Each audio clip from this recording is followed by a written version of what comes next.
আজকে দেখিয়ে দিয়েছেন যে ঢাকার জোর কতটুকু। দুইজন ছাত্র প্রতিনিধি রয়েছেন, তাদের পদত্যাগ না হওয়া পর্যন্ত এই আন্দোলন শেষ হবে না, এই ঘোষণা আমি দিয়েছিলাম।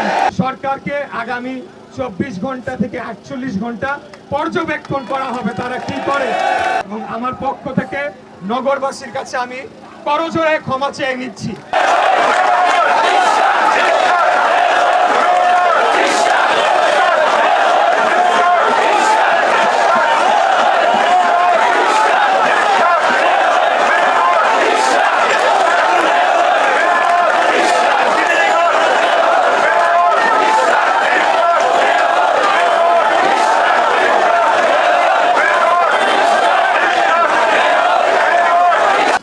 প্রথমেই আমাদের নেতা দেশনায়ক জনাব তারেক রহমানের পক্ষ থেকে নিরলস পরিশ্রম করে ঝড় বৃষ্টি রোদ তাপমাত্রা বিভিন্ন প্রতিকূল অবস্থা মোকাবেলা করে এই যে আন্দোলনটিকে এই পর্যায়ে নিয়ে এসেছেন, সেটার জন্যে উনি আপনাদেরকে ধন্যবাদ জানিয়েছেন, কৃতজ্ঞতা পোষণ করেছেন আমার মাধ্যমে।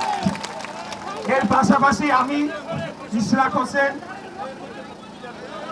আমি নিজেও আপনাদের কাছে চিরজীবন ঋণী থাকব।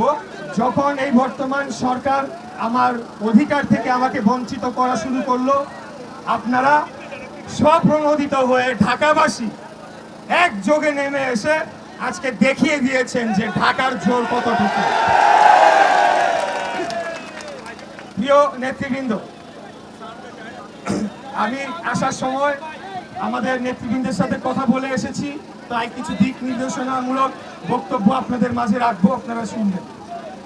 প্রথমেই আজকে আপনারা জানেন যে হাইকোর্টে একটি ভুয়া রিট বলা যায়, সেই রিট দিয়ে আমাকে মেয়র পদে শপথ গ্রহণ করানোর থেকে বাধাগ্রস্ত করানোর একটা অপচেষ্টা করা হয়েছিল সরকারের পক্ষ থেকে। এই বিষয়ে আমাদের দলের মত যে সবশেষে গিয়ে আইনের শাসনের বিজয় হয়েছে, আইনের শাসন প্রতিষ্ঠা হয়েছে, এবং যেহেতু আমরা আইনের শাসনের প্রতি শ্রদ্ধাশীল, আমরা আশা রাখবো যে বর্তমান অন্তর্বর্তীকালীন সরকার আর একদিনও কালক্ষেপণ না করে অবিলম্বে আদালতের রায় বাস্তবায়ন করার মাধ্যমে তাদের আগামী দিনের এজেন্ডা সেটা জনগণের কাছে ফুটিয়ে তুলে ধরবেন। আমাদের নির্দেশনা এরকম যে আজকে যেহেতু আমরা রায়টি পেয়েছি, আমরা এটি নিয়ে কাজ চলছে। যদি আবারও টালবাহানা করে এই সরকার, আবারও কালক্ষেপণ করে, তাহলে কালকে সকালেই আবার আমরা এখানে এসে ঘেরাও দিব। প্রিয় নেতৃবৃন্দ, দ্বিতীয় বিষয় হচ্ছে, আপনারা জানেন যে আমাদের এই কর্মসূচিগুলোর ফলে চরম জনভোগ সৃষ্টি হয় এবং জনগণ দুর্ভোগে পড়ে, রাস্তায় ঘন্টার পর ঘন্টা ট্রাফিকে তারা আটকিয়ে থাকে এবং নাগরিক বিভিন্ন সেবা থেকে তারা বঞ্চিত হয়। এই যে ঘটনাটি ঘটে, সেটার জন্য আমাদের নেতা এবং আমরা দুজনেই ঢাকার সাধারণ জনগণের কাছে আমরা আন্তরিকভাবে ক্ষমা প্রার্থনা করছি। পাশাপাশি এটাও বলে দিতে চাই যে শুরুতেই তো এটা আমাদের পরিকল্পনার অংশ ছিল না। বর্তমান সরকার তারা আমাদেরকে অধিকার বঞ্চিত করতে গিয়ে এমন পর্যায়ে নিয়ে যায় যখন আমরা বাধ্য হয়ে এই ধরনের কর্মসূচিতে আসার জন্য আমরা সিদ্ধান্ত নেই।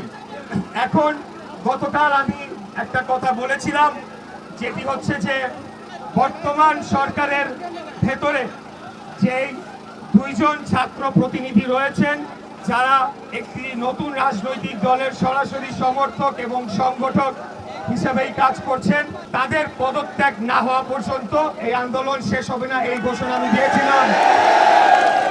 আমি আমার সেই ঘোষণাকে পুনর্ব্যক্ত করতে চাই, তাদের পদত্যাগ না হওয়া পর্যন্ত এই আন্দোলন চলমান থাকবে।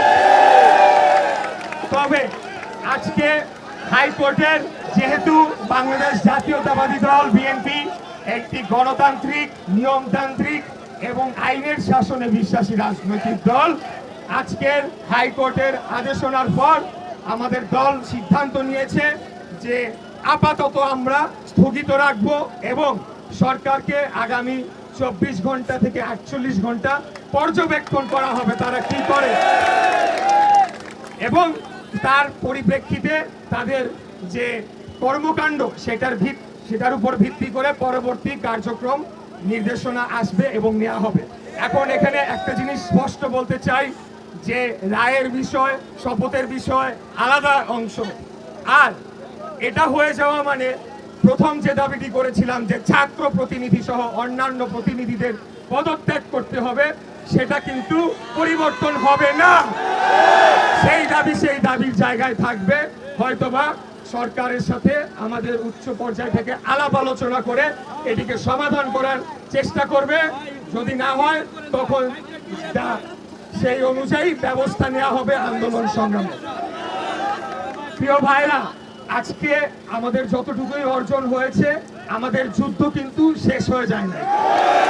আমরা ছোট ছোট ধাপে একটা একটা করে ধাপ পার হয়ে আমরা আমাদের চূড়ান্ত লক্ষ্যের দিকে অগ্রসর হচ্ছি, এবং এই কাজ করতে গিয়ে সম্পূর্ণ শতভাগ কৃতিত্ব যদি দিতে হয় তাহলে আমাদের তৃণমূলের বিএনপি এবং সকল অঙ্গ সহযোগী সংগঠনের যারা নেতা কর্মীরা রয়েছেন তাদেরকে সর্বোচ্চ কৃতিত্বটা দিতে হবে। তারা যে পরিমাণ কষ্ট করে এই আন্দোলনটিকে সংগঠিত করেছে, যেই আন্দোলনে ঢাকাবাসী স্বতঃস্ফূর্তভাবে তারা নেমে এসে যোগদান করে এই সরকারকে বাধ্য করেছে তাদের জায়গা থেকে সরে আসে। আমরা যেটা ইতিমধ্যেই বলেছি যে যে জনদুর্ভোগ সৃষ্টি হয়েছে, রাস্তাঘাট চলাচল সহ নগর ভবনে যে সেবা কাজ কিছুটা ব্যাহত হয়েছে, সেটার জন্য আমাদের নেতা দেশনায়ক জনাব তারেক রহমানের পক্ষ থেকে এবং আমার পক্ষ থেকে নগরবাসীর কাছে আমি করজোড়ে ক্ষমা চেয়ে নিচ্ছি।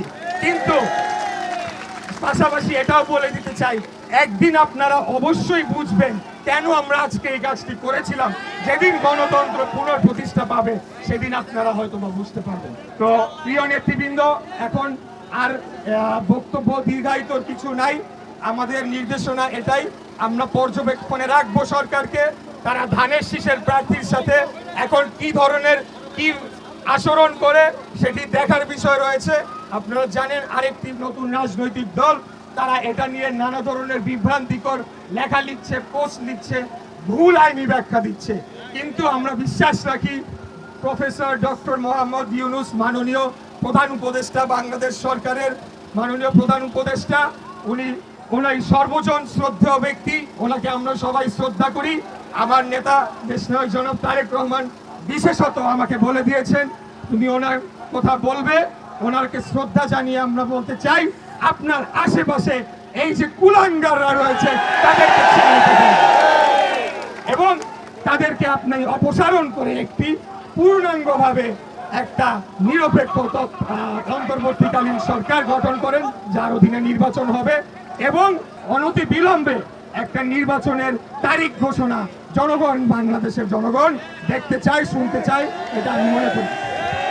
তো এই আর বক্তব্য দিব না, আপনাদের প্রতি পরবর্তী নির্দেশনা আসবে। আজকের বিজয় যদি সরকার ঠিক মতো বাস্তবায়ন করে, আমি কিচ্ছু হই নাই, মেয়র হয়েছেন আপনারা, বাংলাদেশের ঢাকার জনগণ, প্রত্যেকটি মানুষ যারা ঝড় বৃষ্টি বাদলার মধ্যে ঘন্টার পর ঘন্টা রাস্তায় বসেছিলেন, সারা রাত আপনারা বসেছিলেন। আপনাদের এই যে পরিশ্রমী নেতারা দুই পাশে আমার রয়েছে, কার নাম রেখে কার নাম বলবো, সবার নামই বলতে হয়, তাই কারোর নামই বললাম না। আপনাদের বিষয় এটা, অতএব আপনারা এটাকে সেভাবে দেখবেন এবং নিশ্চিত করবেন আপনাদের আমাদের অধিকারের সাথে যাতে আর কোনোদিন কোনো ধরনের জবরদস্তি করা না হয়। এই বলে আমার বক্তব্য শেষ করছি। খোদা হাফেজ। বাংলাদেশ জিন্দাবাদ, বাংলাদেশ জাতীয়তাবাদী দল জিন্দাবাদ, শহীদ রাষ্ট্রপতি জিয়া রহমান, দেশনেত্রী বেগম খালেদা জিয়া জিন্দাবাদ।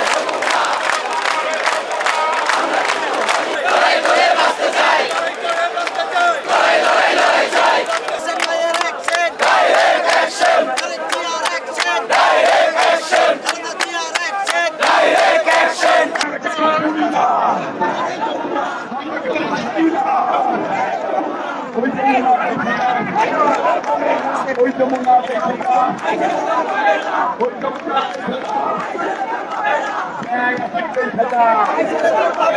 ঠান্ডা মাহবুবকে